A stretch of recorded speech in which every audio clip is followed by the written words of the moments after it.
Hello, good day everyone, and today I'm going to be showing you how to set up a Active Directory. So what we will be doing is we'll be configuring Active Directory domain services, and from there we will be creating a domain controller, setting up roaming profiles, as well as a home folder, and also we will be joining devices to a network that we have established, and also create workstation accounts for other Windows operating systems. Okay, so before we get into anything, what I want to do first is define what is Active Directory domain services, right? So this is just the cornerstone, essentially the main drawer in the Active Directory suite, right? So it binds together many of the core features of a centrally managed Microsoft Windows Server network, okay? Okay, so what is it in functionality terms, right? It contains and stores information about users, computers, and other devices on the network. Okay, so this tutorial works in conjunction with our last video, which showed you how to install Microsoft Server 2019, right, using VirtualBox Manager, right? So Microsoft Server 2019 will be one of our virtual machines, sorry, in which we would set up and configure everything that was mentioned, which is the Active Directory domain controller and everything else. Okay, so you would have to resume whichever save state. If you have a save state currently on your virtual machine, you could resume. So this tutorial was done with the assumption that you have watched the last video. Okay, so after you have picked up from your save state or enter the credentials into the virtual machine, Microsoft Windows Server 2019 virtual machine, before we get started into anything major, what we need to do first is set a static IP address, right? Which is very important, especially for servers, right? Because you do not want the IP address of the server changing every time you restart the virtual machine, or well, in this case, it is a virtual machine, but if it's like a real actual, you have the OS installed on a specialized device. After you restart that device, you will not want the IP address to change, right? Okay, so first thing, in order to set your static IP address, what you have to do is right click on the network adapter icon, click on Open Network and Internet Settings, go down to Change Adapter Options, right?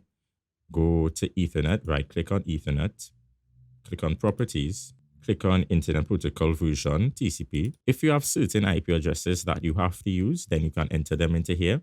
In order to keep it consistent with this machine, we would have to go and actually view the IP address of this particular virtual machine, right? So how to do that? You would first have to right click on Start, go to Run.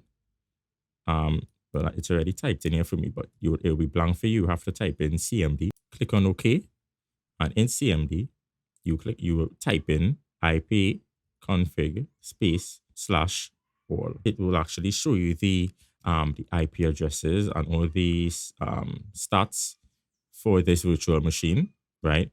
The host name, you would have to change the host name to something more meaningful. This isn't good, especially for when in a server environment. You have to change the name more in line with what the machine is going to be doing. You understand, within the server. Okay, but we'll get back to that. But for now, what we are focusing on is the IP4 address, right? Also the subnet mask, default gateway, right?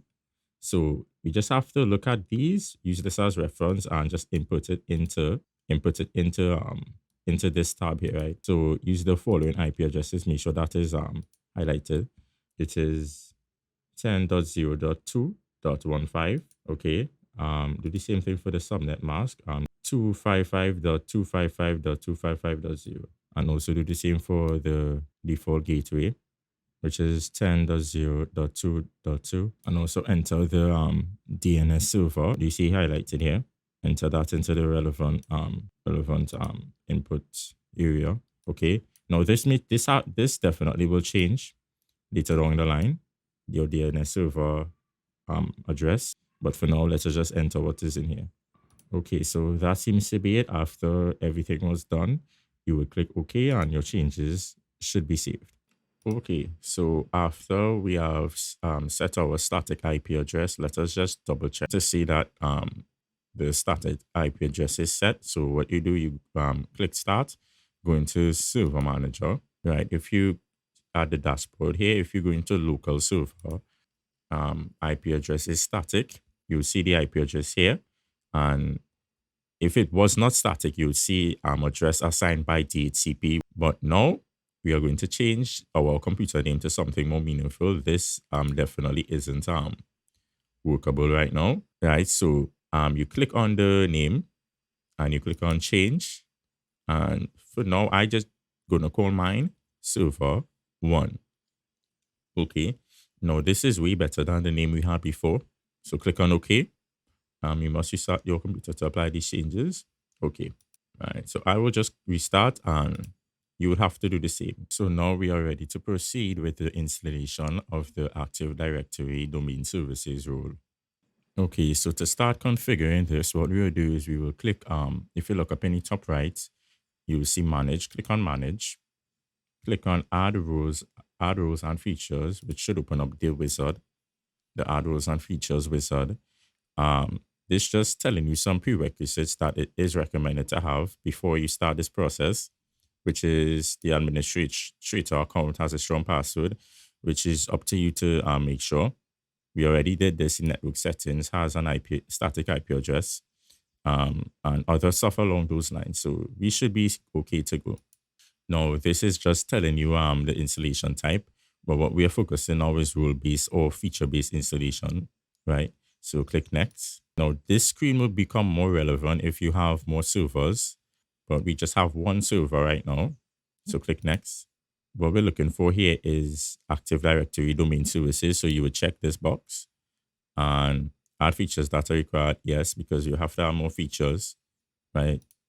Now for here, you could just leave it as the default, which includes group policy management. Okay, so just click next. And now this just tells you about Active Directory Domain Services, right? So you should have an idea about what it is if you're doing this course. But things to note here, this is just telling you the basics. In a network, it is recommended to have more than one domain controller, a minimum of two, right? So that is just basics. But here is important. It says Active Directory Domain Services require a DNS server to be installed on the network. If you do not have a DNS server installed, you'll be prompted to install. Okay, which is something we may have to get into later, right? So click next. Now, this screen is just asking us to confirm our installation selections, right? You can tick this box here, which says restart the destination server automatically if required. Now some rules will require us to restart the server, right?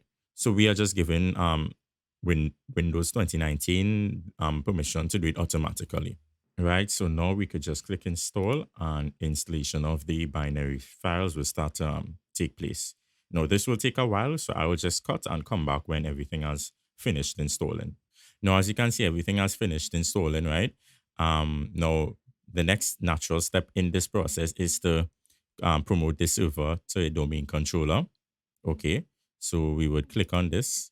Right now, this is done because the domain controller hosts the Active Directory domain service database. Okay, so since this is a fresh configuration of Active Directory domain services, we'd have to go with this option here, add a new forest, since a forest essentially holds all Active Directory objects. Yeah, okay, so after you have selected the option to add a new forest, right, we have to create a domain name. Now, okay, so normally what you would do is you would use a public registered domain name.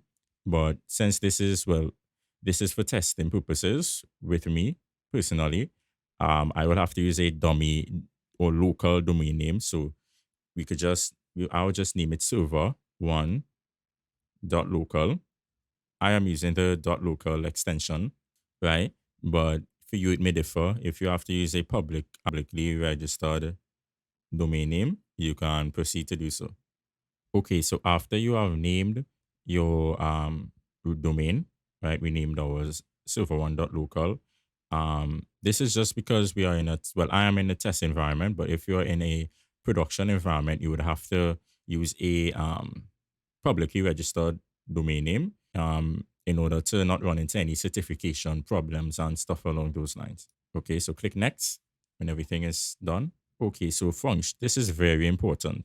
Okay, so in general, functionality level determines the characteristics and the functionality of Active Directory domain services, ADDS, and also the features available in the forests and domains, right?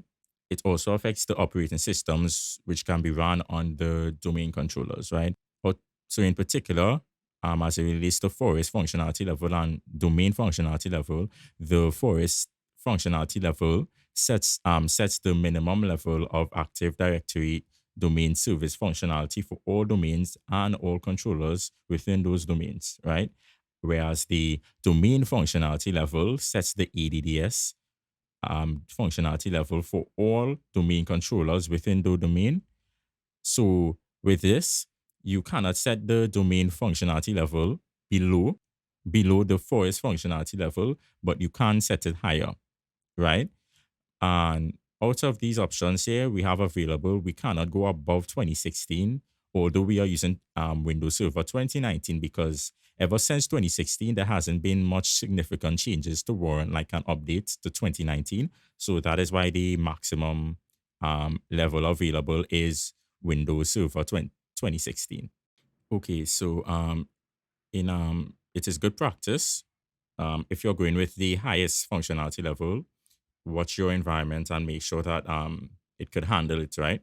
So seeing as I only have one server in my testing environment, right, which is this virtual machine, right, I will just set it to the highest and leave it as the default for both the domain and forest functionality level. Okay. Okay, so if you notice that underneath specify domain controller capabilities, you see DNS server ticked, right? This is because DNS server is an essential ADDS service.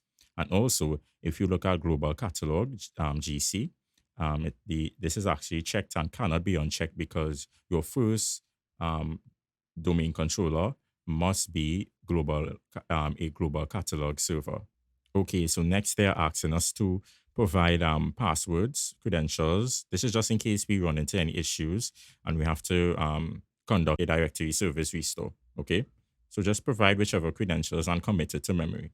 Okay, so after you click next, you'll go into DNS options, and the option here would say specify DNS delegation, and we have an error. So this is only because it is a brand new installation of Active Directory, right? And we do not have access to a dynamic Microsoft server at this stage. You can just click next and proceed. They're asking us for a NetBIOS name. Now we can just leave this as the default, so we can click next.